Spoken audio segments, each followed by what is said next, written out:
saudaraku, bapak dan ibu sekalian, hamba-hamba Allah yang kami muliakan. Jadi minta saya kepada kita semua, serentak kita hendaknya bangun malam nanti jam 3:30, jam 3. Tutuplah sholat malam kita itu dengan angkat tangan ke langit. Berdoalah kepada Allah, minta dengan serius agar diselamatkan alim ulama kita, agar diselamatkan tokoh-tokoh kita, dai-dai kita yang datang dari seluruh penjuru Indonesia. Merekalah pemersatu, merekalah penggerak, merekalah yang memayungi umat menjadi lentera. PBB jelas berpihak kepada Ahok. Rusia, Cina, apalagi jangan ditanya. Iran 100% mendukung kepentingannya di Indonesia untuk ke depan ini bersama Ahok. Tidak menutup kemungkinan mereka dengan akal setannya menghalalkan darah para ulama kita. Oleh karena itu, rasanya jangan pernah malam ini kita lalui dengan nyaman dan tenang, tetapi laluilah dengan uraian dan untayan doa dari kita kepada Allah Subhanahu wa taala. Barengi dengan air mata, agar Allah menangkan Islam di Indonesia, agar Allah muliakan kembali tanah air kita, dan agar Allah selamatkan NKRI ini dari tercabik-cabik, terpecah belah, dan mungkin saja dikuasai oleh komunis dan Syiah. Na'udzubillah. Saudara-saudaraku, hamba-hamba Allah, Bapak Ibu sekalian, arsyadani wa iyyakumullah. Tetapi saya tidak mendolimi Allah tentunya. Na'udzubillah. Allah haramkan itu di dalam surat Al-Hujurat ayat 1. Ya ayyuhalladzina amanu la tuqaddimu baina yadayillahi wa rasulihi wattaqullah. Allah haramkan jangan mendahului Allah, jangan mendahului Rasulnya. Tetapi dengan sangat percaya diri, saya berani mengatakan, masa depan Indonesia menurut Bapak Ibu ada nggak akan lebih baik keadaannya ke depan? Masa depan Indonesia menurut Bapak Ibu ada nggak harapan lebih baik untuk ke depannya? Ada. Maka jujur saya mengatakan kebalikan dari saya mengatakan tidak ada. Yang mungkin lebih baik itu adalah iman orang-orang yang ada di dalamnya, kualitas karakter dan akhlak orang-orang beriman yang ada di dalam Indonesia ini. Tetapi keadaan Indonesia secara sosial, secara politik, secara ekonomi, secara moral, secara apa saja, dari segi kehidupan mana saja, jangan pernah bermimpi untuk lebih baik. Dan bukan hanya Indonesia, tapi seluruh dunia. Dari mana kita dapatkan kepastian seperti ini? Atau saya mendapatkan kepastian dari ini? Buka hadis yang diriwayatkan oleh Imam Ahmad, diriwayatkan oleh Imam Al-Hakim, ahli hadis, diriwayatkan oleh Abu Daud. Lihat di dalam hadis ini sahih menurut syarat Bukhari dan Muslim. Apa kata Rasulullah sallallahu alaihi wasallam? La ya'ti 'alan nasi zaman illa alladhi ba'dahu syarrun minhu hatta talqaw rabbakum. Tidak akan datang kepada kamu suatu zaman, melainkan orang-orang yang hidup pada zaman itu akan menemui keadaan demi keadaannya jauh lebih buruk daripada yang sudah berlalu. Hari ini lebih tidak baik daripada hari yang telah berlalu. Esok akan lebih buruk daripada hari ini. Sampai kapan? Sampai seluruh umat Nabi ini menemukan tanda besar kiamat yang ketujuh terjadi. Wafatnya serentak seluruh umat Islam di muka bumi ini.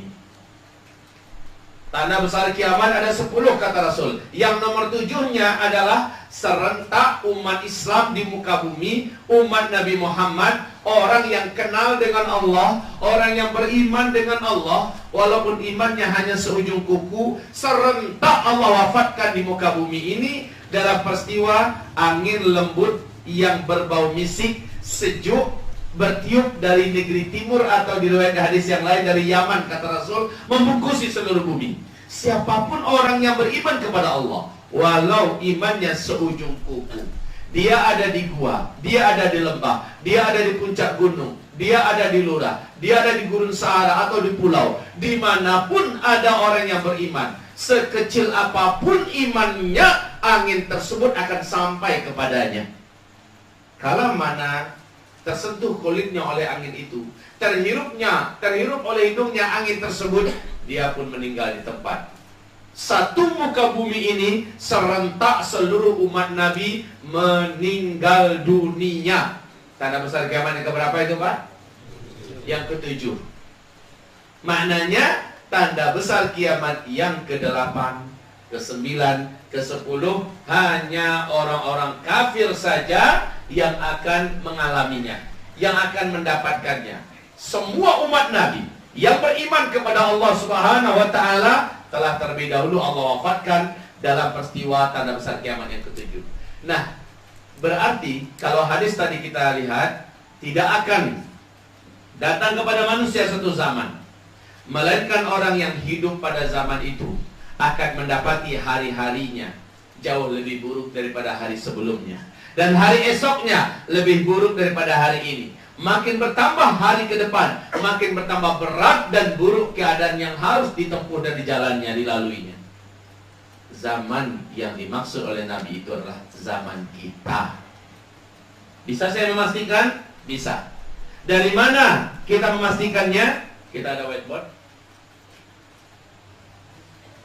Dari mana kita memastikannya? Dari hadis riwayat Imam Ahmad yang disahihkan oleh Syekh Ahmad Syakir berikut ini, bahwa umat Nabi Muhammad sejak beliau diutus sampai wafatnya serentak umat Nabi di muka bumi ini dalam peristiwa tanda besar kiamat yang ke-7, sejak Nabi diutus sampai wafatnya serentak umat Nabi, ada 5 zaman yang akan dilalui oleh umat Nabi Muhammad.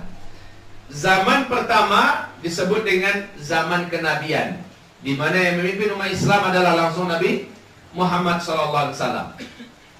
Zaman ini telah berakhir dengan wafatnya Nabi Muhammad. Masuk zaman kedua, zaman di mana disebut dengan khilafah ala minhajin nubuwah, zaman kekhalifahan dengan konsep kenabian.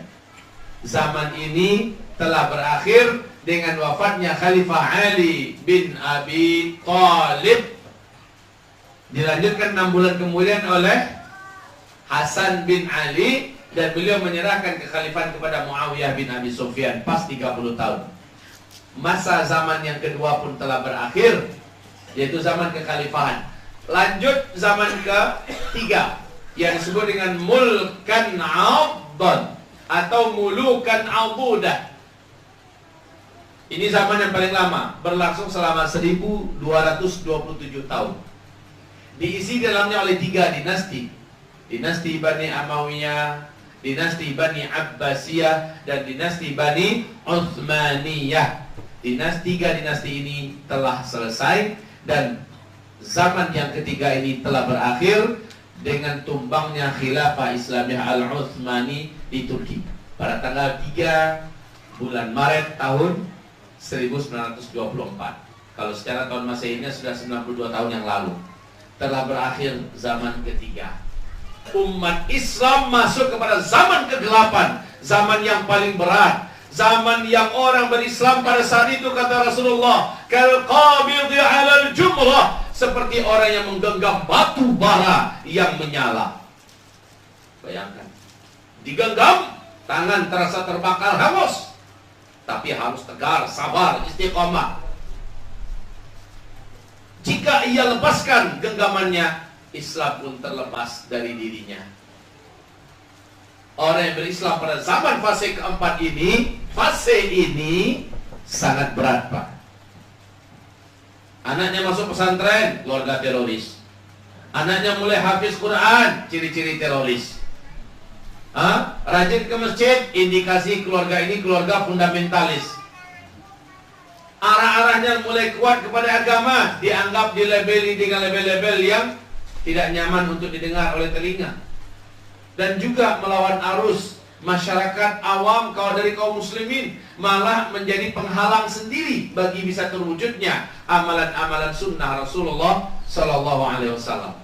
Makin ke ujung makin berat berislam pada zaman keempat ini atau fase keempat. Fase keempat disebut oleh Rasulullah dengan mulkan jabariyan atau mulukan jabariyatan. Fase kediktatoran. Pada fase ini tidak ada khilafah Islamiyah. Islam di mana-mana jadi pecundang. Tanah-tanah Islam dikangkangi, dirampok, dirampas, dijajah.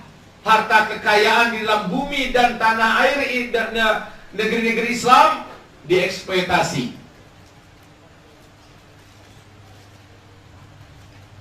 Dirampok, dimaling oleh penguasa-penguasa timur dan barat. Ini terjadi, Pak, di seluruh dunia Islam hari ini.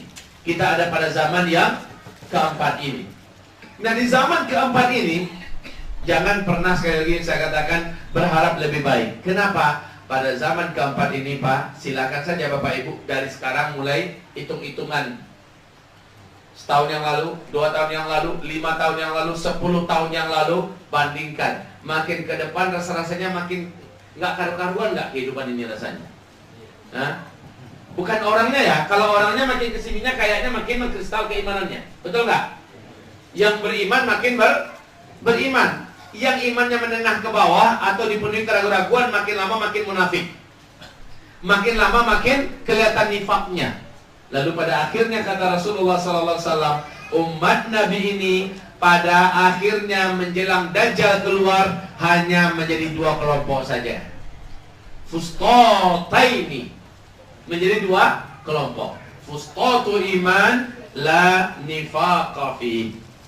Fustatu nifaq la imana fi. Kelompok keimanan yang tidak ada sedikit pun dalam orang-orang yang ada di kelompok ini kemunafikan. Dan satu lagi, kelompok kemunafikan yang tidak ada pada orang-orang ini sedikit pun ada keimanan.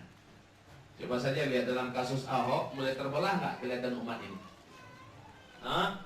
Kelihatan banget, Pak. Waktu acara ILC di TV One yang sempat menyaksikan, kelihatan banget siapa yang menjunjung tinggi akidahnya, siapa yang memuliakan kitab Allah, menghormati para ulama, ada di barisan mana mereka. Dan siapa yang menjadi pembela bagi penista Al-Quran, penghina kitab Allah, dan melecehkan, meremehkan para ulama, barisannya makin menampakkan diri. Dan kelompok-kelompok macam ini akan semakin padu sesama mereka. Sementara orang beriman, coba lihat, yang datang ke Jakarta itu hanya Allah yang maha tahu ya, tapi menurut pandangan zahir kita, insya Allah karena iman mereka datang ke Jakarta. Betul? Karena iman mereka datang ke Jakarta. Mereka tinggalkan keluarga dengan resiko yang mungkin gak kembali. Mereka infakkan hartanya, mereka tinggalkan pekerjaannya. Masya Allah ya, dengan iman mereka datang ke sana. Dan mereka tahu resikonya mungkin salah satunya adalah mereka syahid di sana. Allah. Kaum muslimin akan memuliakan, terbelah umat ini di akhir zaman, kata Rasulullah. Dan belahan itu makin nampak. Kita kembali, inilah zaman keempat. Pada zaman keempat ini terjadilah 4 tanda besar kiamat. Dukhan, Dajjal, Isa alaihissalam, dan Ya'juj dan Ma'juj. Di zaman fase keempat ini, Pak, tanda-tanda untuk 4 tanda besar kiamat ini yang akan terjadi di fase dan di zaman kita ini sudah sangat nyata. Semoga saja Bapak senantiasa mendengarkan uraian Ustaz Abu Fatihah Al-Adnani atau Ustaz Ihsan Tanjung, atau mungkin ceramah-ceramah saya yang ada di YouTube tentang betapa dekatnya kita dengan tanda-tanda besar akhir zaman. Kaum muslimin, ini zaman keempat. Di zaman keempat ini, saya tadi katakan, dengan sangat percaya diri dan dengan sangat berani, jangan pernah berharap Indonesia ke depan akan menjadi lebih baik. Tapi manusianya insya Allah akan bisa menjadi lebih baik. Coba saja Bapak lihat, pengajian sekarang ini marak yang mana zaman dulu dibandingkan sekarang? Pemahaman dan kelurusan pemahaman mana yang lebih lurus zaman sekarang atau beberapa tahun yang lalu? Berasa banget ya sekarang ini. Pesantren-pesantren, tahfiz Quran, lebih banyak mana? Lebih marak mana? Dulu apa sekarang? Sekarang berasa banget Pak. Saya juga melihat kok. Wanita-wanita jilbab dengan jilbab dalam, bahkan bercadar di mana-mana bermunculan. Jenggot di mana-mana sudah mulai menjadi syiar sunnah. Orang-orang yang celana cingkrang, walaupun bukan hanya itu saja Islam, tetapi juga karakter, mental, akhlak. Orang-orang yang anti riba sudah bermunculan di mana-mana. Pengusaha-pengusaha anti riba sudah bermunculan di mana-mana. Orang-orang yang anti sogok menyogok, orang-orang yang anti para minuman keras, musik segala macamnya sudah bermunculan di mana-mana. Alhamdulillah, di segi orangnya ada perbaikan, ada menuju peningkatan. Tapi di segi kondisi lainnya, sosial, politik, ekonomi, dalam segi moral, alam, cuaca dan sebagainya, makin kesananya makin bertambah teruk, makin bertambah jelek, makin bertambah buruk, bukan makin bertambah baik. Sebentar lagi kaum muslimin, Indonesia akan ada di gerbang kekacauan besar. Ustaz, jangan doakan dong. Siapa yang mendoakan? Saya malah ingin Indonesia ini aman, damai, tentram, sejahtera, diisi oleh para pemimpin orang-orang yang beriman, soleh, taat, berakhlak mulia. Lalu sempatnya kita melihat anak-anak dan cucu kita berumah tangga, yang laki-laki menjadi ulama, wanita menjadi manusia-manusia soleha yang sempurna. Inginnya kita kayak gitu Pak. Tetapi saya katakan ini tadi, makin kesananya makin jelek. Itu sesuatu hal yang kalau kita nilai dari hadis ini benar. La ya'ti 'alan nasi zaman illa alladhi ba'dahu syarrun minhu hatta talqaw rabbakum. Tidak akan datang kepada kamu satu zaman, melainkan orang-orang yang hidup pada zaman itu nantinya akan merasakan hari-harinya lebih buruk daripada hari-hari sebelumnya. Saudara-saudaraku, hamba-hamba Allah yang kami muliakan, Timur Tengah 10 tahun yang lalu tidak sekacau sekarang. 5 tahun yang lalu tidak separah sekarang. Sekarang la haula wala quwata illa billah. Bahkan negeri teraman di dunia sekelas Arab Saudi sudah mulai goncang. Saudara-saudaraku sekalian, hamba-hamba Allah yang kami muliakan, silakan lihat bagaimana pandangan para ahli dan pakar-pakar ekonomi dunia, pengamat-pengamat ekonomi dunia. Mereka mengatakan 2018 adalah kiamatnya ekonomi dunia. Euro, dolar, dan mata uang kertas di dunia akan hancur. Anjlok seanjlok-anjloknya. Terjadilah moneter terparah semenjak bumi ini terkembang. Nggak tahu cara jalan keluarnya bagaimana nanti, apakah di lubang utang baru atau bagaimana. Tetapi yang diyakini ketika Amerika jatuh, Eropa jatuh ekonominya, Cina ikut-ikutan tumbang, negara-negara besar akan ikut berjatuhan. Wajar kalau sekarang solusi satu-satunya adalah Cina mulai membeli emas sebanyak-banyaknya. Kita tidak merasa heran kalau Amerika, Eropa, bahkan Yahudi sekalipun mulai merampok emas dengan cara-cara liciknya. Dari Libya, dari Yaman, dari Irak, kalau dari Indonesia di Freeport kita. Nggak merasa heran, kenapa? Satu-satunya penyelamat ekonomi dunia ke depan adalah emas dan perak. Orang akan meninggalkan uang-uang kertas yang memang dia adalah uang palsu yang dibuat oleh Zionis Internasional, menipu dunia. Sekarang ini kaum muslimin yang kami muliakan, negara-negara besar dunia sangat yakin bahwa masa depan mata uang akan kembali kepada dinar dan dirham. Ini dibuat oleh Rasulullah, dinubuatkan oleh Rasulullah. Nanti kalian semua akan kembali mata uang kalian kepada dinar dan dirham, emas dan perak Yang mengamalkan hadis ini siapa sekarang? Amerika. Yang mengamalkan hadis ini siapa sekarang? Cina, Yahudi, Rusia, Inggris, negara-negara yang mempunyai kemampuan finansial sedikit banyaknya di Eropa. Mulai mereka mempersiapkan emas sebanyak-banyaknya. Masya Allah. Mereka tahu ke depan mata uang kertas sudah tidak bisa dipakai lagi. Maknanya apa kaum muslimin yang kami muliakan? Jika benar 2018, maknanya kekacauan di seluruh dunia tidak akan bisa dielakkan. Moneter 98 masih teringat bagaimana yang terjadi di Indonesia, Pak? Saya ketika itu masih di luar negeri, masih di Tripoli, Libya.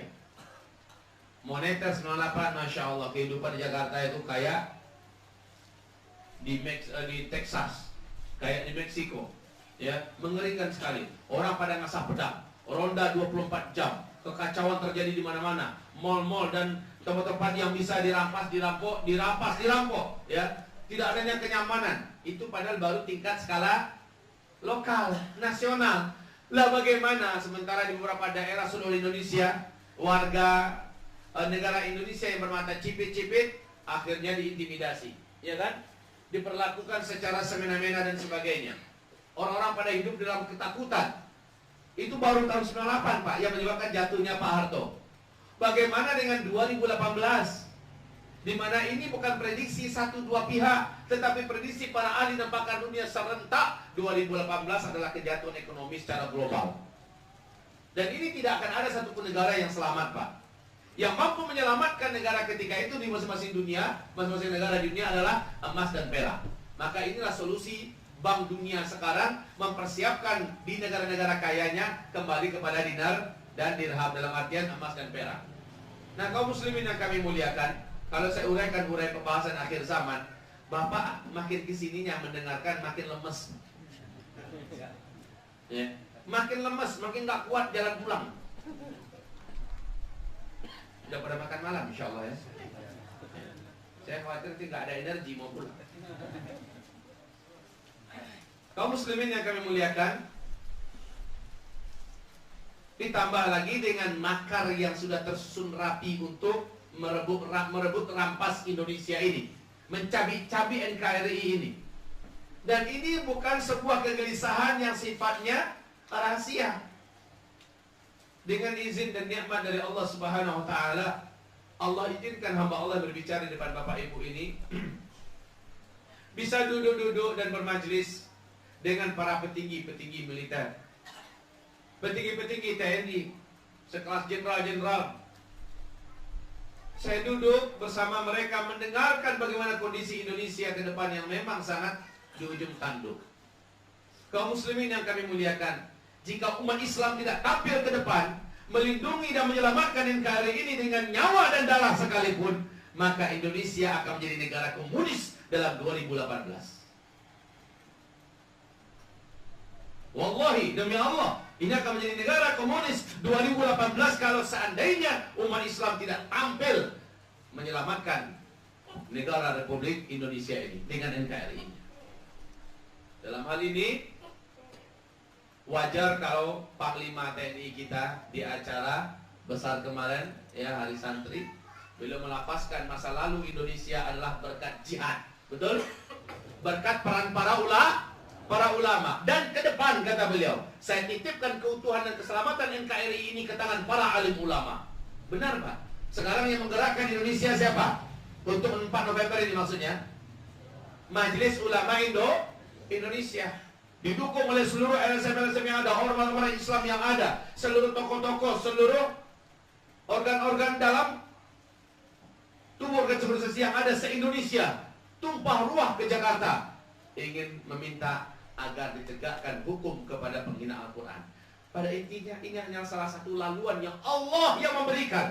Padahal kita sudah tidak tahu jalan apa yang akan ditempuh untuk menjatuhkan orang kafir, jangan sampai menjadi orang nomor 1 di Indonesia. Ya, ini jalan Allah, Pak. Jalan Allah Subhanahu wa taala.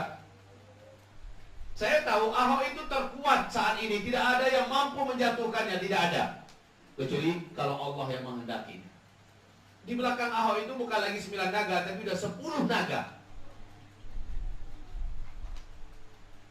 2 orang naga saja, Pak. Dikumpulkan harta mereka yang ada, bisa tertutupi utang negara Republik Indonesia yang sudah 1.400 triliun lebih hanya oleh 2 naga. Dan 10 naga mendukung si Ahok.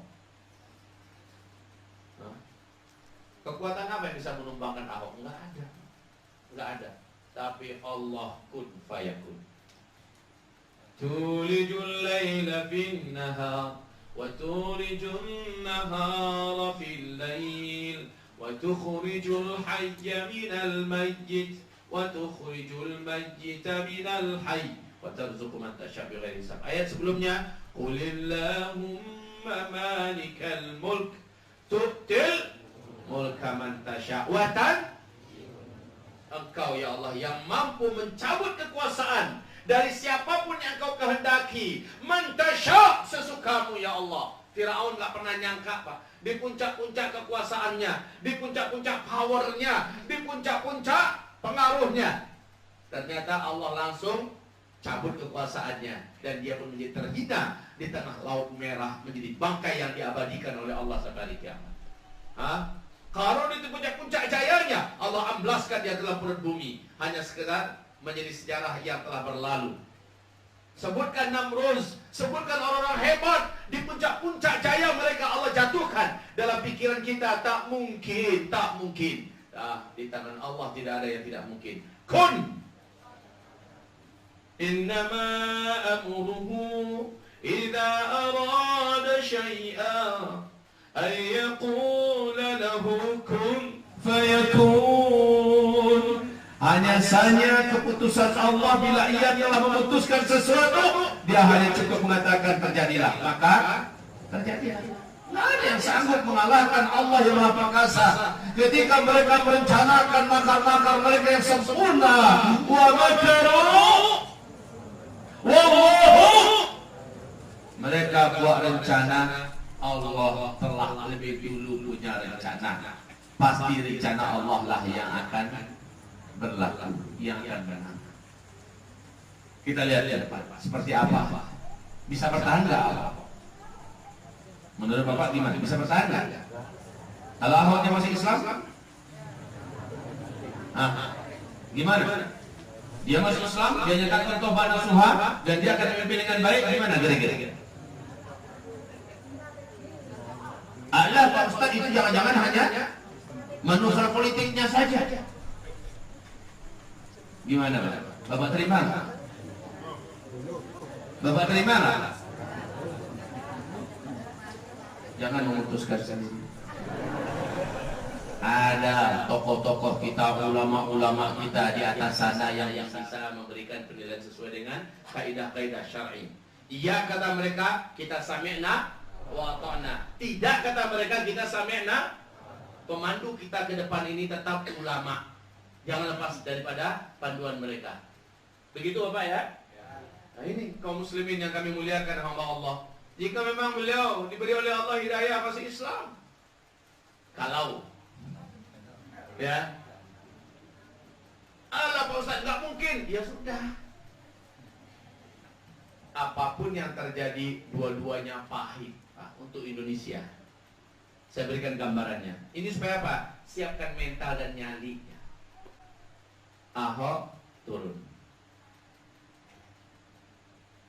Dalam pemilihan gubernur berikutnya berarti hanya ada 2 pesaing, Anies dengan Agus. Naik salah satu di antara mereka, Muslim tuh, ya Muslim. Bapak pikir 10 naga yang calon jagoannya sudah ditumbangkan, ya akan diem Pak? Tidak, makar mereka sangatlah kuat, ya. Mereka bisa obrak-abrik Indonesia ini dengan sesuka hati mereka. Bil fulus kullu syai' mulus. Ya. Ini zamannya. Bil fulus kullu syai' mulus. Mafi fulus mampus. Ini zamannya. Kalau Ahok turun, apalagi sempat Ahok direkayasa, dihabisi. Oh, makin habis umat Islam, Pak. Makin terasa ujian kepada orang-orang yang beriman. Karena yang difitnah pasti umat Islam nanti. Yang diburu pasti umat Islam. hanya sekedar dugaan, umat Islam sudah jedar, dor. Dari pintu pesantren ke pintu pesantren, dai-dai yang membakar umat yang selama ini bicara, jedar, tersangka. Habis, Pak. Atau Ahok ternyata mampu bertahan dengan segala kekuatan dan alibi-alibi yang ada di sekitarnya, menang kembali. Gimana kira-kira, Pak? Makin chaos ya Indonesia? Pasti Indonesia akan menjadi negara komunis. Setidak-tidaknya Indonesia akan menjadi negara yang tidak lagi dihuni oleh penduduk-penduduk pribuminya. 200 juta angka daripada rakyat yang dimasukkan ke Indonesia bukanlah angka yang sedikit, Pak. Kita hanya 240 juta. Masuk 200 juta. Orang-orang kita dikemanain? Dibuang ke laut. Kalau kata orang Padang, diambuangan ke laut. Ya, nggak ada tempat untuk orang-orang pribumi. Kalau ada tempat, jadi kacung. Kalau ada tempat, jadi anak-anak bawahan. Baik kaum muslimin yang kami muliakan, tidak ada pilihan. Dimanapun, siapapun dan apapun ke depan yang terjadi, makin bertambah jelek untuk Indonesia. Bapak sekarang anggaplah al-alim yang kita muliakan, kita cintai. Anggaplah Dr. Mu'idudinillah, semoga Allah melihara dan melindunginya, diangkat menjadi gubernur DKI.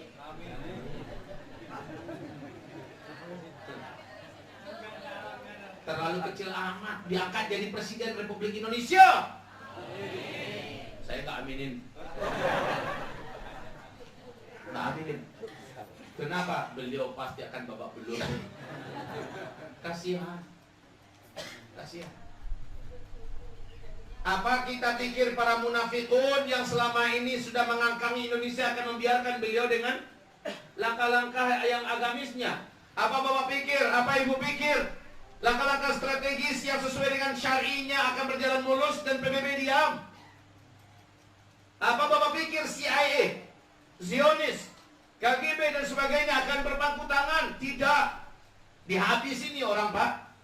Erdogan saja yang begitu kokoh, para pelindung sekitarnya lagi target kematian sekarang itu. Apalagi yang Indonesia sangat rawan dengan keamanan. Sangat rawan, Bapak. Dan Bapak tahu kejamnya komunis? Bapak tahu, Ibu, bagaimana kejamnya komunis? Tambah lagi Syiah yang luar biasa keji. Nggak ada apa-apanya komunis. Syiah sekarang sedang menunggangi isu komunis yang akan merevolusi Indonesia. Dan Syiah lebih pintar dalam masalah revolusi.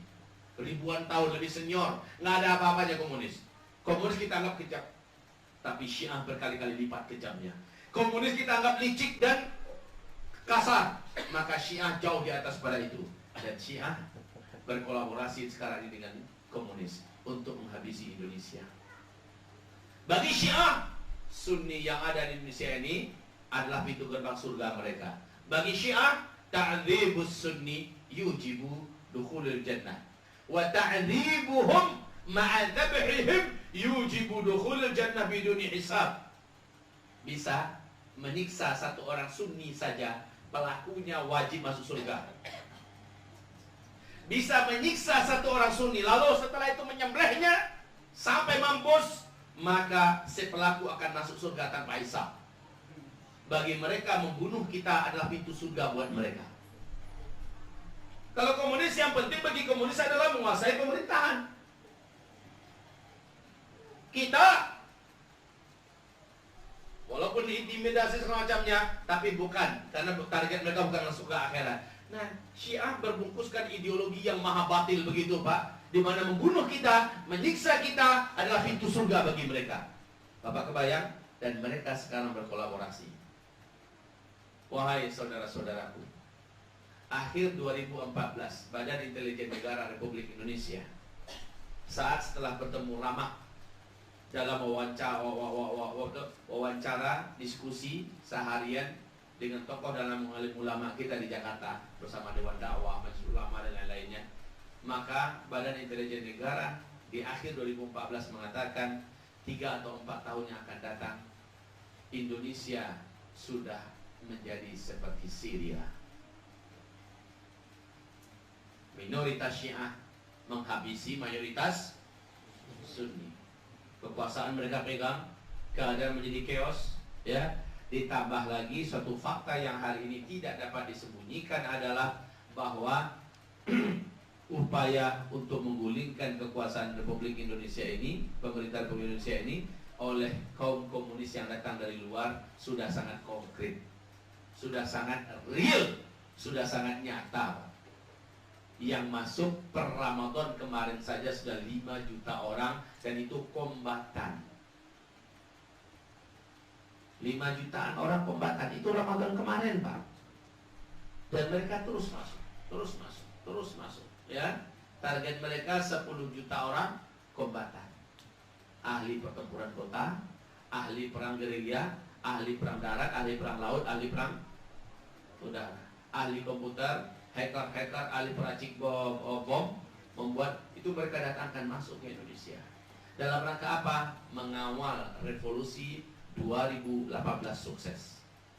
Dan juga nanti akan menjadi pelindung warga-warga yang dimasukkan ke Indonesia. Dan sekarang terus masuk atas nama tenaga kerja. Pada Indonesia ini tingkat pengangguran semakin meningkat tajam. Yang didatangkan siapa, Pak? Yang dari sana. 200 juta yang akan dimasukkan itu pelindungnya 10 juta itu. Masya Allah. Seandainya TNI kita full body contact saja 1 lawan 1 masih kalah jumlah itu. Ya Allah.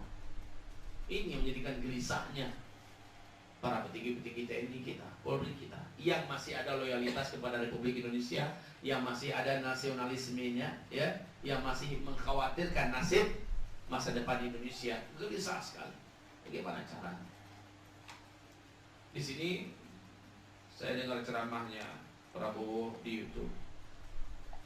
Kami tidak gentar dengan Anda, wahai para perampok-perampok kekayaan rakyat Indonesia. Kami tidak gentar menghadapi kalian. Kami siap perang jihad melawan kalian. Allahu Akbar. Ada dengar nggak? Ada nonton nggak? Ya. Beliau sudah membaca. Orang-orang macam beliau di kalangan purnawirawan yang kelasnya kelas jenderal ini sudah banyak gelisah seperti itu kaum muslimin. Gelisah sekali. Nah, Allah memuliakan, dan ke depan kegelisahan mereka, kalau saat ini kita siap bersama-sama dengan mereka, insya Allah akan menjadi sebuah kekuatan. Yang penting umat Islam jangan pernah membiarkan sejengkal saja tanah Republik Indonesia ini dikuasai oleh komunis, baik komunis lokal ataupun komunis internasional. Jangan pernah.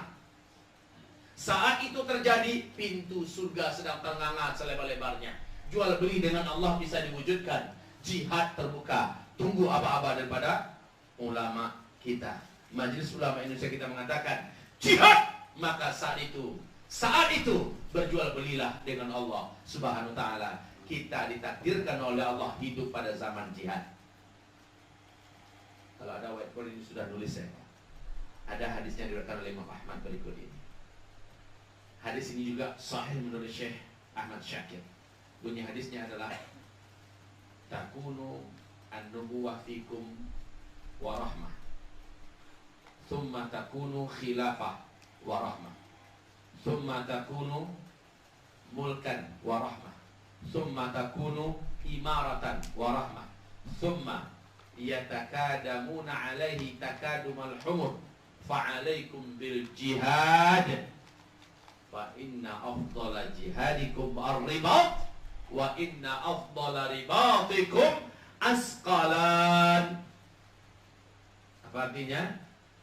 Berawal urusan kamu dengan kenabian, dan itu adalah rahmat. Nabi sendiri yang memimpin umat Islam, itu awalnya. Langsung dipimpin umat Islam ini oleh Nabi Muhammad sallallahu alaihi wasallam. Dan itu adalah rahmat, dah pasti. Thumma takunu khilafatan wa rahmah. Kemudian berlanjut dengan kekhalifahan, itu juga adalah rahmat. Yang 30 tahun tadi. Thumma takunu mulkan wa rahmatan. Lalu berlanjut dengan kerajaan. Pemimpinnya tetap dinamakan khalifah, tetapi sistem yang dijalankan sudah sistem kerajaan. Inilah yang saya katakan tadi, menghabiskan 3 dinasti. Dinasti Bani Amawiyah, dinasti Bani Abbasiyah, dan dinasti Bani Utsmaniyah, berakhir di tahun 1924 di bulan Maret tanggal 3-nya tumbang. Yang keempat, tsumma takunu imaratan wa rahmah. Kemudian akan berlanjut dengan imarat-imarat. Nah Bapak, di hadis Imam Ahmad yang pertama tadi kan cuma 5 fase ya. Fase kenabian, fase kekhalifahan, fase kerajaan, dan fase diktatoran, lalu fase khilafah kembali. Kelima ya. Tapi dalam hadis ini seolah-olah 6, padahal bukan 6 Pak. Yang Nabi maksudkan setelah fase kenabian itu adalah rahmat, fase kekhalifahan itu adalah rahmat, lalu fase kerajaan itu adalah rahmat, lalu fase imarat. Imarat ini kaum muslimin adalah isi daripada wujudnya Islam pada saat itu adalah berbentuk imarat. Berbentuk imarat di fase keempat. Fase keempat kan gak ada khilafah kan? Tidak ada khilafah fase keempat. Tapi imarat ada. Bapak lihat, satu-satunya emirat Islam yang belum pernah tumbang sampai saat ini sejak khilafah nggak ada. Setelah dia berdiri apa? Emirat Islam Taliban, ya kan?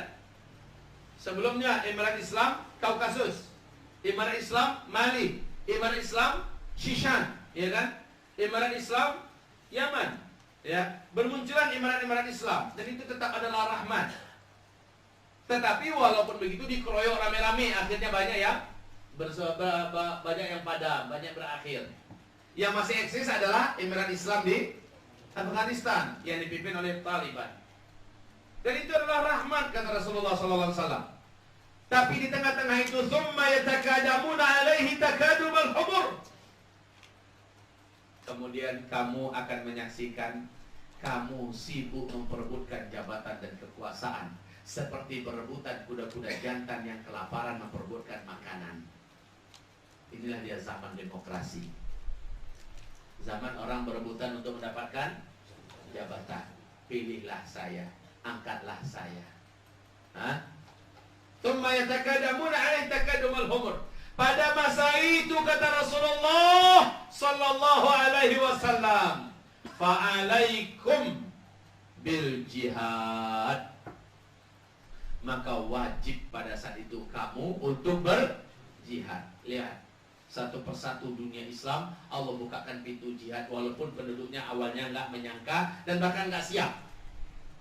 Mana pernah penduduk Libya, penduduk Tunisia, penduduk Aljazair, ya, Yaman, bahkan Syria yang paling tentara sekali Pak. Mana pernah mereka menyangka akan ada jihad di negeri mereka. Tapi Allah yang bukakan pintu itu. Kayak kita di Indonesia, Bapak mau berjihad nggak?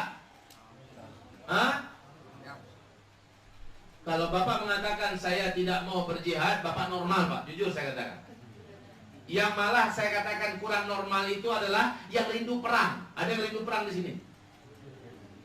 Maaf saya katakan, semoga tidak ada yang tersinggung. Kalau ada yang rindu perang, suka perang, jujur saya katakan yang bersangkutan sudah nggak normal. Karena Allah sendiri mengatakan perang itu pasti tidak disenangi, pasti dibenci. Kurhun lakum. Kalau ada yang suka perang, sudah ada gangguan jiwa. Rasa saya sudah patah diruqyah itu. Tapi Allah akan bukakan pintunya sebagai salah satu solusi terbaik ketika semua solusi sudah tidak ditemukan. Dan Nabi menyebutkan fase di mana zaman demokrasi hidup, dunia berbungkus demokrasi adalah fase jihad pada saat itu. Lihat saja Pak, kalau jadilah komunis 2018 merampok Indonesia, melakukan revolusi berdarah di Indonesia, Bapak akan diam nggak kira-kira? Bapak akan diam nggak kira-kira? Bapak akan dibiarkan TNI yang bergerak sendiri? Kalah Pak pasti TNI kita, kalah jumlah, kalah power. Apalagi sebahagian daripada petinggi-petinggi dan perwira TNI ada yang sudah kebeli oleh mereka. Nah saudara-saudaraku, Bapak Ibu yang kami muliakan, saat itu kita, TNI, Polri, dan seluruh anak-anak bangsa yang cinta dengan Indonesia ini sebagai negeri yang baldatun thayyibatun wa rabbun ghafur, jangan pernah membiarkan komunis sempat berkuasa di Indonesia. Pasti umat Islam akan diperlakukan seperti anjing kurap di negerinya sendiri.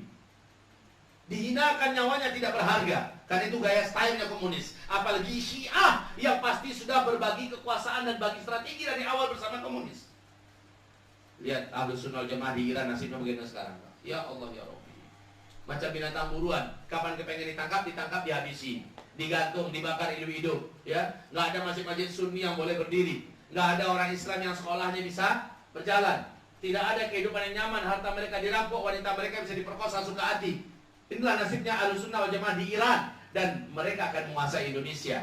Tetapi pintunya melalui revolusi komunis yang akan datang ke depan. Saya yakin Bapak tidak akan pernah tinggal diam, walaupun Bapak tidak suka perang. Betul tidak? Betul tidak? Betul. Maka dengan ini saya katakan, Bapak dan saya sama Pak seleranya. Pertama, tidak hobi perang. Mana ada yang mau hobi perang? Karena perang itu pasti kehancuran rumah-rumah, ya, kehancuran warung-warung, toko-toko, kehancuran sawah ladang, ya, habisnya sawah ternak-ternak kita, habisnya peluang kita mencari nafkah, susahnya anak pergi sekolah, hilangnya tempat-tempat ibadah kita, masjid-masjid pasti akan hancur, pertumpahan darah di mana-mana, pemerkosaan terjadi di mana-mana, betul tidak? Banyak nyawa yang melayang, pemerintah tidak bisa berjalan. Apanya yang enak kalau begitu perang itu? Tidak ada. Tetapi ketika itu terjadi, dan ini kata Rasulullah, fa'alaikum bil jihad, pada saat itu kamu wajib menegakkan jihad. Nah, masalahnya adalah orang kan bisa mengartikan jihad ini pengertian yang luas. Ustadz, menuntut ilmu kan jihad. Iya, betul. Ustadz, berdakwah kan jihad. Iya, betul. Ustadz, menegakkan ekonomi syariah kan juga jihad. Betul, tidak salah. Ustadz, bagaimana kita merealisasikan kembali budaya-budaya Islam, syiar-syiar Islam itu kan juga bagian dari jihad. Benar ente. Lalu jadi masalah apa? Rasulullah mengatakan, wa inna afdhala ribatikum jihadikum ar-ribat. Supaya tegas, Nabi mengatakan jihad yang terbaik pada fase itu, pada zaman itu adalah jihad yang ada ribatnya. Coba saya bertanya, kalimat ribat itu hanya dipakai di mana, Pak? Perang apa? Perang senjata kan? Di medan perang kan? Istilah ribat itu hanya ada di dalam dunia perang senjata. Berarti wa inna afdhala jihadikum ar-ribat. Jihad yang terbaik adalah yang ada ribatnya di dalamnya. Dan ribat yang terbaik ketika itu adalah di Syam. Wa inna afdhala ribatikum asqalan. Masya Allah, ini zaman jihad, Pak. Kapan? Jangan minta-minta, jangan cari-cari gara-gara. Allah sendiri yang bukakan. Tadi saya ngobrol-ngobrol sama ayahanda saya sama abah tadi. Kita sudah sekolah lama, sudah belajar banyak. Taklim ini, taklim itu, sekolah ini. Oh, berbagai macam ilmu kita pelajari. Ada ujiannya enggak biasanya? Udah lama belajar itu masuk ujian supaya naik kelas. Nah, ujiannya adalah iman yang selama ini kita pelajari, akidah yang selama ini kita geluti, tauhid yang selama ini kita dalami, ya, pelajaran-pelajaran pengorbanan, kesabaran, istiqomah, segala macamnya itu, ketawakalan, dan seterusnya, itu mesti diuji di lapangan nyata. Lulus nggak? Allah berfirman dalam surah Al-Baqarah ayat 214, am hasibtum an tadkhulul jannah walamma ya'tikum mathalul ladina khalau min qablikum massatuhumul ba'sa wadh-dharra wa zulzilu. Apakah kamu pikir kamu akan bisa masuk surga hanya dengan haji, dengan puasa, dengan salat, dengan sedekah, dengan infak sana sini? Apakah kamu pikir kamu bisa masuk surga hanya dengan itu? Walamma ya'tikum mathalul ladina khalau min qablikum. Sementara fitnah belum lagi ditimpakan kepada kamu seperti orang-orang sebelum kamu telah diuji dengan fitnah itu. Massadhumul ba'sa wad-dharra wa zulzilu. Mereka telah difitnah oleh Allah berupa orang-orang kafir yang menggunakan power mereka, kekuasaan mereka, senjata mereka untuk menimpakan baksa kepada kamu. Dalam tafsir Al-Hafiz Ibnu Katsir dijelaskan di situ, baksa adalah kemiskinan yang disebabkan oleh orang-orang kafir yang memiskinkan umat Islam melalui penjajahan, melalui perampasan, melalui sistem kediktatoran segala macamnya. Akhirnya kamu jatuh miskin. Wadallah, macam di Syria sekarang, macam di Palestina. Wazulzilu, dan kamu diteror siang dan malam. Lulus kamu, baru kamu bisa menjadi masuk surga.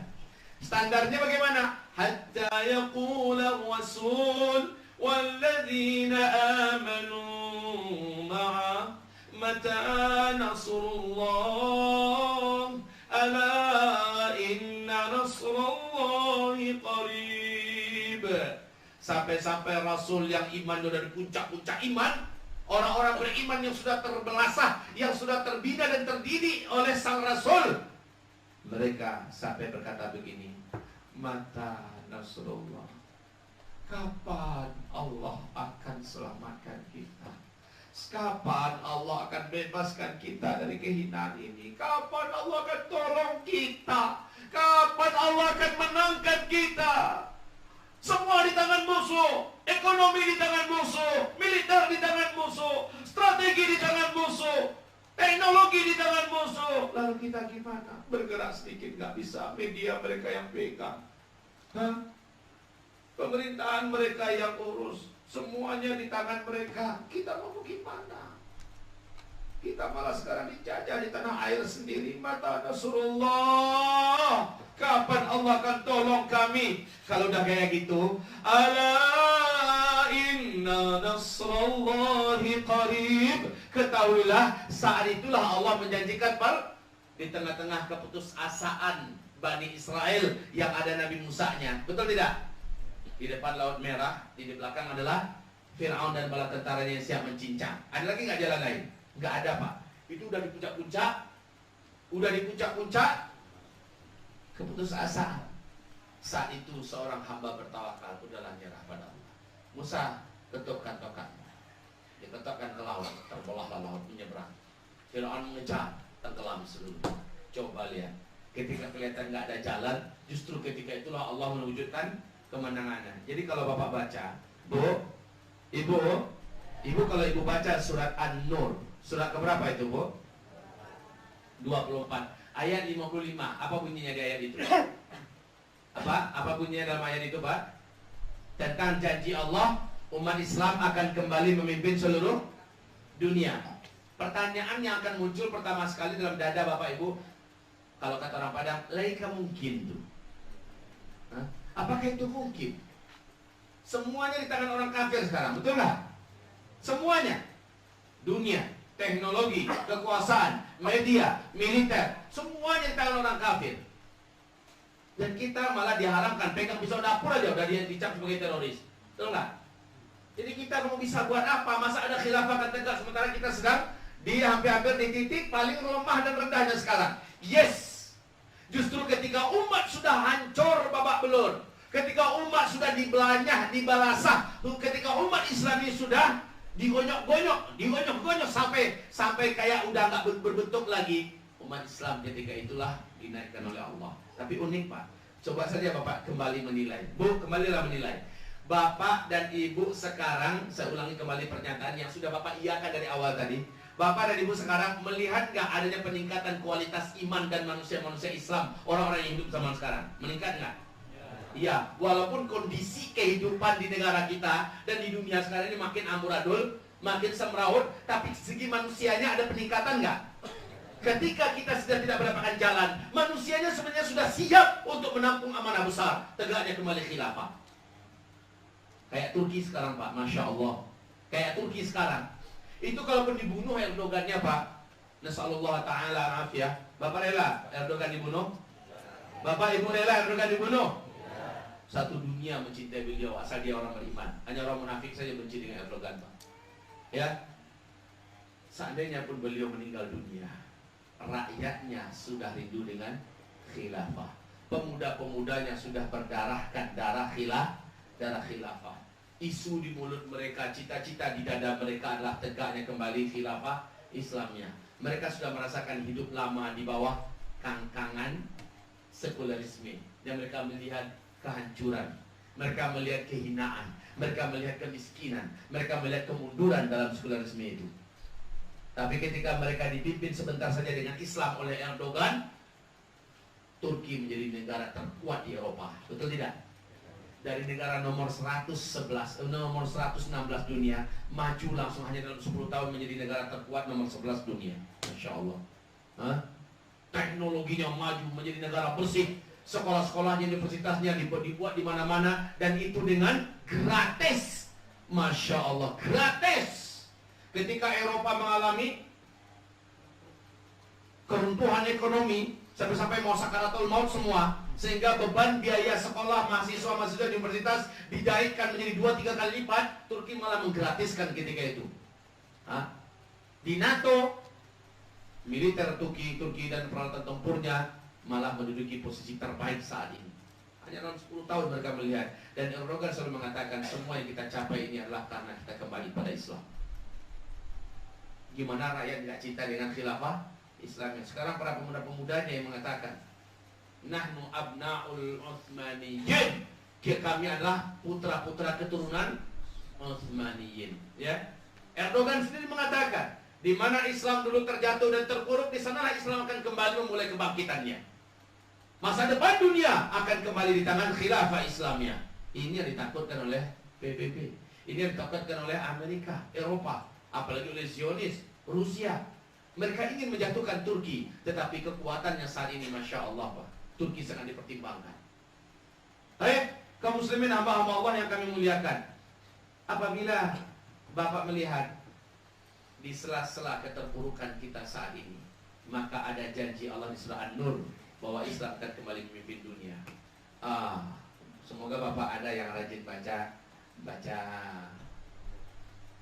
majalah bergengsi Amerika Serikat. Apa namanya, Pak? New York Times.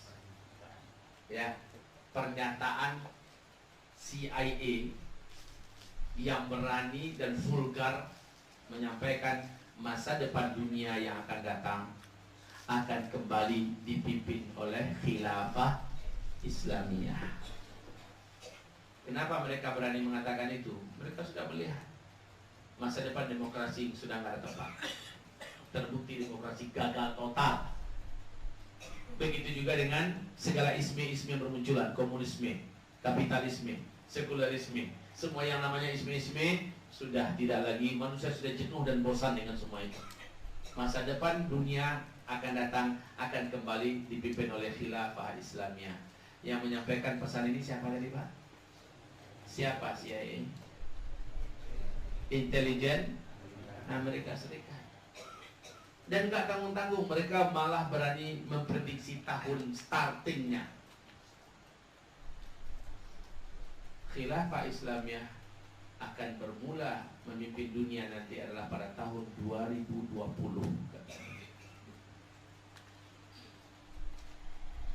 Jikalah mereka itu benar, tentulah kita akan sangat bersyukur.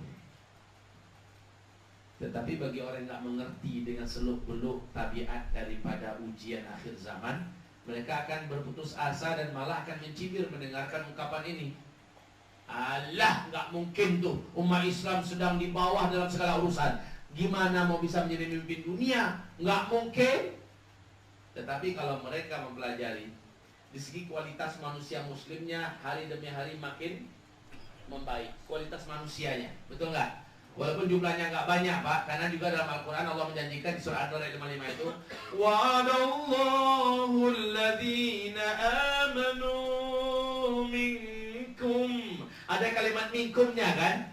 Berarti nggak semuanya, segelintir kecil. Mereka-mereka lah orang-orang beriman yang mempunyai kualitas. Makin hari demi hari kualitas iman mereka mendekati, meniru, menciplak kualitas imannya generasi awal dulu. Aku rindu dengan saudara-saudaraku, kata Rasul. Apa kata para sahabat, ya Rasul? Bukankah kami ini saudara-saudaramu? Bukan, kata Rasulullah. Kalian adalah sahabat-sahabatku. Yang saudara-saudaraku adalah mereka-mereka yang nanti datang di akhir zaman. Mereka tidak pernah melihatku, tidak pernah berjumpa denganku, tidak hidup di zaman aku saat ini hidup, tidak menyaksikan wahyu turun, tidak menyaksikan mukjizatku, tetapi mereka berpegang erat dengan sunnahku dan memperjuangkan sunnahku. mereka rindu kepadaku dan sangat mencintaiku seperti hari ini kalian mencintaiku. Itulah saudara-saudaraku di akhir zaman.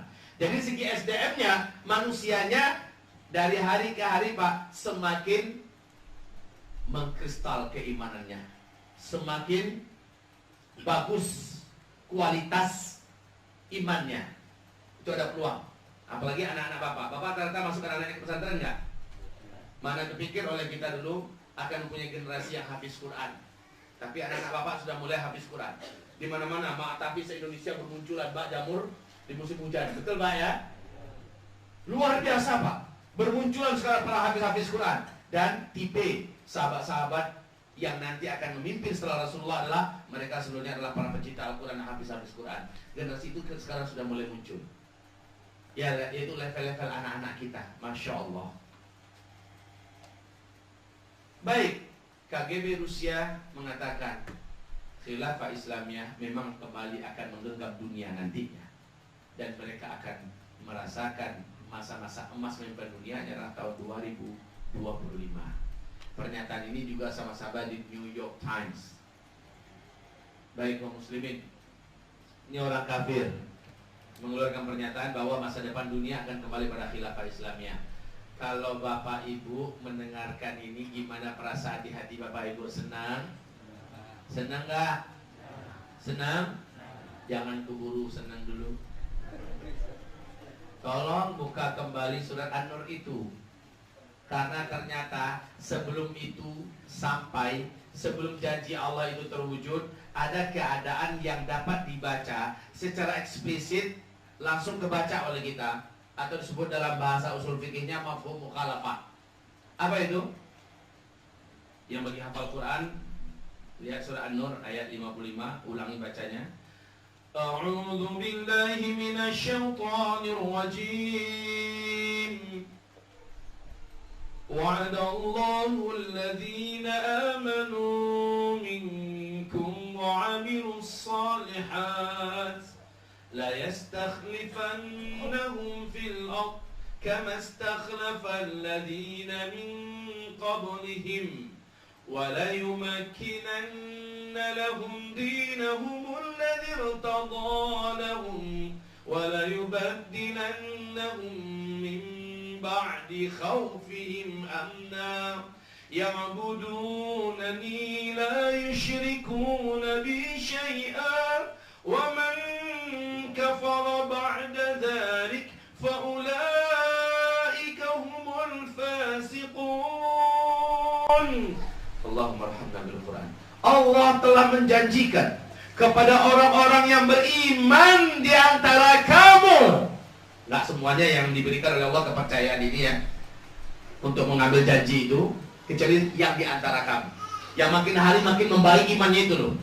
Wa amilus shalihat, di mana mereka bukan hanya sekedar iman yang memadati hati dan jiwa mereka, tetapi mereka juga dipadati hari-harinya dengan amal soleh, perjuangan demi perjuangan.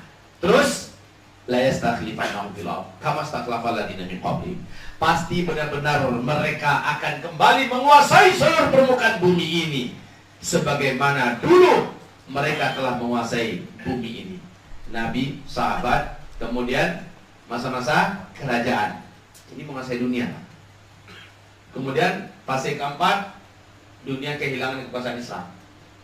Jadi Allah nanti di ayat ini kembali kamu akan memimpin dunia seperti dulu. Nah, masalahnya وَلَا يُمَكِّنَنَّ لَهُمْ دِينَهُمُ الَّذِي ارْتَضَى لَهُمْ وَلَا يُبَدِّلَنَّهُمْ مِنْ بَعْدِ خَوْفِهِمْ أَمْنًا. Silakan Pak terjemahkan apa artinya? Benar-benar pasti Allah akan kuatkan agama yang sebelumnya goyang. Agama ini adalah agama yang telah Allah ridhoi untuk kamu. Ketika khilafah nggak ada, nasib agama Islam goyang nggak sekarang? Makin kesini agama Islam makin diteror nggak? Diserang. Baru-baru saja Ahok melecehkan Al-Quran, nggak ada harga baginya kitab suci kita ini, ya, dibodoh-bodohi dengan surah Al-Maidah ayat 51, dibohongi oleh surah Al-Maidah ayat 51. Islam dilemahkan oleh orientalis, oleh kaum jin. Jaringan Islam Nusantara, JIL. Jaringan Islam liberal, sipilis. Ya, ini mereka Pak, yang melumpuhkan seni-seni ajaran Islam dengan mulut-mulut mereka, dengan tulisan-tulisan mereka dan media yang mendukung mereka. Islam dibuat benar-benar seolah agama yang hina, agama yang tidak berharga, agama yang layak dicampakkan dalam peradaban manusia ke belakang sana jauh. Dalam keadaan Islam begitu goyang, Allah dengan khilafah menjadikan Islam kembali tegak. Hanya dengan khilafah lah Islam ini akan kembali terhormat. Tanpa khilafah, Islam akan semakin goyang Pak. Karena musuh-musuh Islam ingin bagaimana liyutfi'u nurallahi biafwahihim wallahu mutimmu nurihi walau karihal kafirun. Pasti. Kemudian wala yubaddilannahum min ba'di khaufihim amna. Menjelang khilafah itu nanti akan tegak. Kalian semua di mana-mana dalam keadaan ketakutan, wahai orang-orang yang beriman. Terasa nggak sekarang di Rohingya? Terasa nggak sekarang di Patani? Yang saya maksud terasa nggak sekarang itu, nampak nggak sekarang? Itu maksud saya. Nampak nggak sekarang di Syria? Bagaimana ketakutan nggak umat Islam? Bagaimana dengan umat Islam yang ada di Yaman? Umat Islam yang ada di Iran? Umat Islam yang ada di Irak, yang Ahlussunnah wal Jamaahnya, umat Islam yang ada di Kashmir, umat Islam yang ada di Kaukasus, umat Islam yang ada di Mesir, umat Islam yang ada di Sudan, umat Islam yang ada di Tunisia, Aljazair, umat Islam yang ada di Lebanon dan Yordania, umat Islam yang hari ini ada di Burma, kaum muslimin, umat Islam di seluruh muka bumi dalam keadaan ketakutan. Ketakutan. Hanya dengan khilafah nanti tegak, rasa takut itu Allah ganti dengan rasa aman. Maknanya apa? Menjelang tegaknya khilafah, umat Islam ketakutan semua. Berarti akan ada agenda yang telah Allah siapkan, yang menjadikan seluruh umat Islam yang kuat imannya dalam keadaan ketakutan. Ya, itu pasti terjadi Pak. Termasuk di Solo, termasuk di Jogja, termasuk di Jawa Tengah, di Jawa Timur, seluruh Jawa, seluruh Indonesia. Umat Islam yang kuat-kuat imannya akan begini. Kalau kata orang Padang, badan pondang puang jantung. Enggak tenang.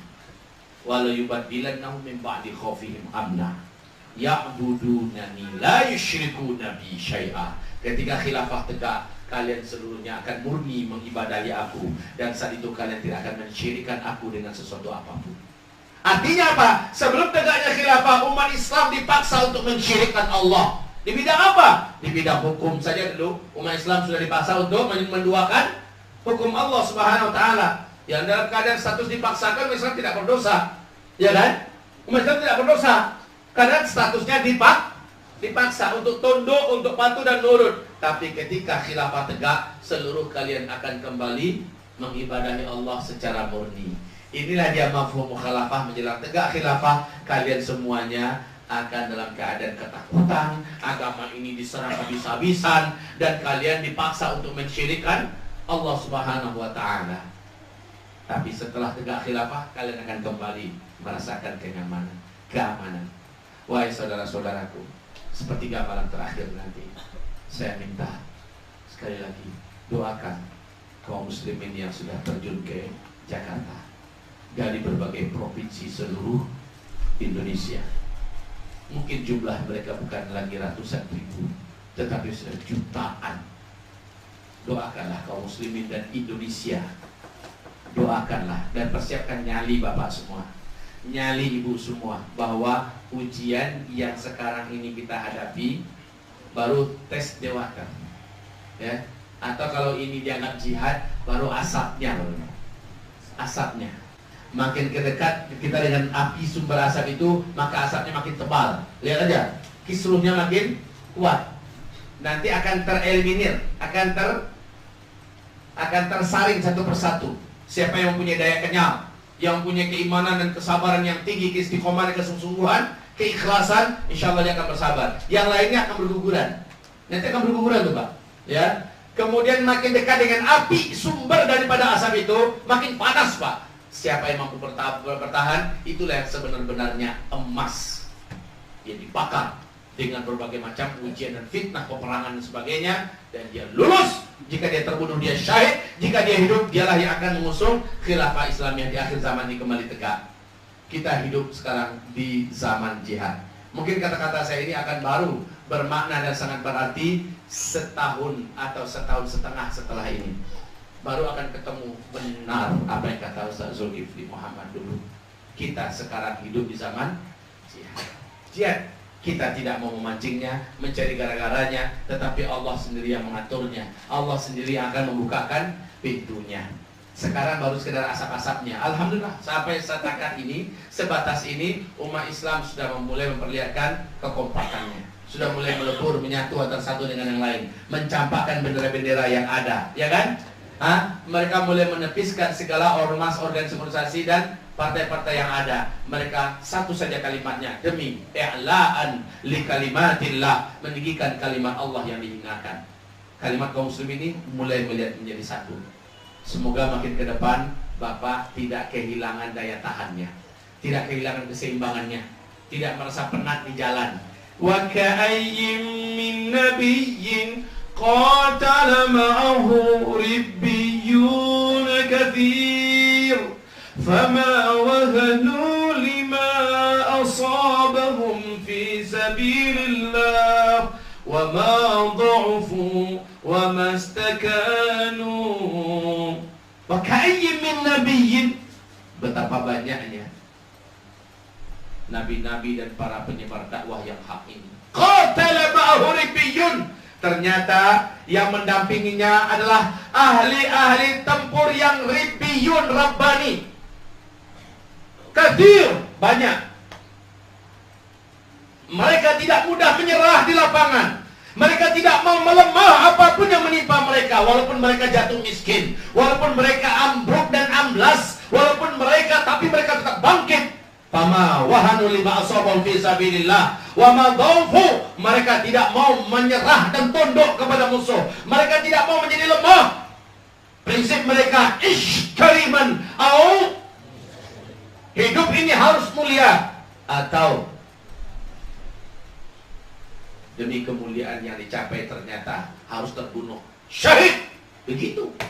Orang beriman itu tidak punya pilihan yang lain. Ish kariman au mut syahidan. Kita ditakdirkan hidup di zaman jihad, maka seperti kata Dr. Abdullah Azam rahimahullah, al-jihad dzurwatu sanamil Islam, la yanaluhu illa afdadun minal bashar. Jihad itu adalah puncak tertinggi daripada agama ini, yang tidak mungkin sampai ketika itu kecuali segelintir kecil dari manusia-manusia pilihan. Berarti orang-orang yang akan sampai ketika itu dari sekarang, Pak, betul-betul serius mempertajam ilmunya, memperkuat amalnya, dan mendekatkan diri dengan sunnah Rasulullah SAW, merapatkan barisannya, dan memperkuat infak sedekahnya, memperbanyak sujudnya, dan mengangkat tangannya, dan seterusnya, dan seterusnya. Dan kemudian kaum muslimin, jika ternyata sudah Allah bukakan pintunya, insya Allah orang macam ini yang punya daya kenyal, orang yang macam ini yang punya daya tahan lama, dan orang yang macam inilah yang akan lulus ujian. Tapi orang yang hanya mengandalkan semangat doang, pokoknya saya nanti kok, memang saya nggak sholat sekarang, sholat saya masih bolong-bolong, Jumatan saja paling saya datang. Memang sekarang saya puasanya masih kayak gini, tapi coba aja lihat, waktu perang nanti terbuka saya paling depan. Biasanya orang macam ini, Pak, sebentar aja tahan. Sebentar aja kena gertak oleh musuh kencing di tempat ini. Habis itu pura-pura tiarap dan nggak bangun-bangun lagi. Orang kayak gini, apalagi yang memang jajat, Allahu Akbar, lihat sholatnya malas, nggak mau berjamaah ke masjid. Lihat aja, akhlaknya juga minim. Lihat saja kesarannya minus daripada akhlak yang mulia. Orang macam gini, Pak, ketika terbuka betul pintu jihad, mereka yang paling pertama untuk lari duluan, ngacir. Ini Allah yang kami muliakan. Saya tadi disampaikan kajian kita ada sampai jam 9:04 paling lama. Sudah lewat 10 menit. Saya minta maaf karena ternyata telah terlalu lama melewati. Semoga Bapak Ibu dapat memegang apa yang saya sampaikan tadi, khususnya sepertiga malam terakhir ini. Kalau mau Bapak Ibu mengamalkan apa yang saya harapkan, dan ini adalah harapan sebenarnya dari yang berangkat ke Jakarta, berdoalah kita yang tinggal. Mau Bapak Ibu ya? Berdoalah Bapak Ibu yang tinggal. Nanti subuh juga berdoa lagi, ya, agar Allah Subhanahu Wa Taala, kalau perlu doa lah nanti besok ya, waktu doa lagi, doakan lagi mereka yang berangkat. Saya sangat mencemaskan, saya secara pribadi sangat mencemaskan nasib ustaz-ustaz saya, ulama-ulama kita, dan saudara-saudara kita yang berkumpul di Jakarta, padahal mereka datang mewakili kewajiban yang ada pada kita. Ya, jadi kita doakan. Seminim-minim bantuan kita untuk mereka adalah kita doakan. Jika kita tidak mendoakannya, maka bagaimanakah Bapak dan kita akan menjawab di hadapan Allah kelak. Demikian saja dari saya. Semoga Bapak Ibu berkenan mendengarkan kajian kami tentang urut-urutan akhir zaman di YouTube atau di Uzma channel TV kami, Uzma UZMA. Insyaallah lihatlah bagaimana uraian saya tentang akhir zaman. Dan besok ini hari Sabtu dengan izin Allah, saya diundang untuk mengisi kajian tentang akhir zaman di rumah Bunda Tina. Saya nggak tahu di mana tempatnya itu. Nah, nanti kalau ada yang ingin mendengarkan kajian akhir zaman dari saya dari pagi sampai petang itu. Saya nggak tahu tempatnya di mana. Bunda Tina. Di mana? Udah, Karanganyar. Manahan. Udah kan udah tahu ya. Silakan datanglah hari Sabtu besok. Kemudian hari Minggunya saya jam 7 di Ish Karimah, Tawangmangu. Ya, hari Minggunya di Ish Karimah, Tawangmangu.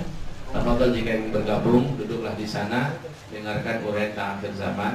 Tapi Abah tadi menyampaikan sediakan waktu 2 hari di sini. Abah yang akan bukakan 2 hari untuk jamaah agar dengarkan daurah selama 2 hari tentang seminarnya tentang daurah akhir zaman. Tapi saya katakan Abah sampai bulan Februari 2017 sudah full. Jadi kemungkinan itu Maret. Siapa tahu Maret sudah meninggal duluan umpamanya. Nah, besok ada hari Sabtu, silakan bergabung. Demikian saja dari saya. Wabillahi taufiq wal hidayah. Kita istighfar dan tutup dengan doa kafaratul majelis. Astagfirullah, astagfirullah, astagfirullah. Subhanakallahumma wa bihamdika, asyhadu an la ilaha illa anta, astaghfiruka wa atubu ilaik. Wabillahi taufiq wal hidayah. Assalamualaikum warahmatullahi wabarakatuh. Mungkin ada yang bertanya, kenapa Ustaz Zul tidak ikut di 4 November di Jakarta? Biar saya jawab sedikit ya Pak ya. 1 bulan yang lalu, saya dengan pihak keluarga yang akan menikahkan anaknya dengan adik kami yang paling bungsu di Solo, diputuskan pas tanggal 4 hari Jumat November. Ya, akhirnya kesepakatan 2 keluarga ini antara kami keluarga di Aceh dan Sumatera Barat dengan keluarga di Jawa Tengah di Solo ini sepakat hari Jumat tanggal 4.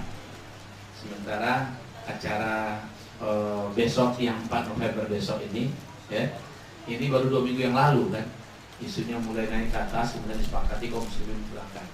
Ya Allah, kalau Bapak mau tahu sedihnya saya sekarang ini, minta ampun. Saya mau bersama di sana, tapi ini juga tidak mungkin untuk ini sudah 2 keluarga. Sebenarnya mau saja kita korbankan, akan tetapi ada hal lain yang insya Allah Ta'ala saya bakar semangat umat, saya motivasi umat, dan saya gerakkan sebisanya agar mereka ke sana. Tetapi walaupun saya sendiri di sini, kemarin masih di airport waktu saya mendarat Soekarno-Hatta, masih SMS, Ustaz, banyak ulama dan dai kita di pusat Jakarta inginkan Ustaz tampil besok dari tanggal 4 November. Saya jadi meneteskan air mata sendiri. Ingin sebenarnya. Ya khalas, mudah-mudahan di next time, mudah-mudahan Allah izinkan saya, kesadaran yang masih diperlukan, kita akan sama-sama bersama. Mudah-mudahan juga bersama bapak-bapak. Insyaallah. Assalamualaikum warahmatullahi wabarakatuh.